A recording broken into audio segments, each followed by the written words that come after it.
ஒன்று குருவை புகழ்றீங்க, இல்லை குருவை திட்டுறீங்க, இல்லை ஏதோ ஒரு வடிவத்துக்குள்ள ஒரு வேலையை, ஒரு சோளப்பரியை சுட்டுக்கிட்டே தானே இருக்கிறீங்க. நீங்கள் அமைதியாக அதை வந்து காத்திருக்க மாட்டீங்களே.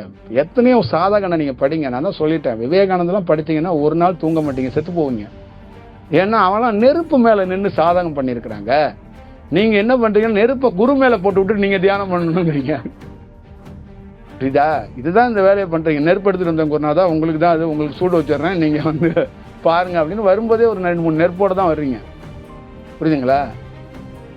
இந்த மாதிரி ஒரு வேலையை பண்ணால் அப்படி இருக்கும். அப்போ உண்மையான தியானம் பண்ணவன் புத்தர்லேருந்து இயேசுலேருந்து அவங்களுக்கு என்னென்ன வழிகள் என்னென்ன வேதனைகள் இருந்திருக்குன்னா அப்போ எப்படி இருந்திருக்கிறார்கள் என்பதை முன் உதாரணமாக நீங்கள் பார்த்துக்கணுங்கிறது தான் இவ்வளோ புத்தகம் கிடக்கு.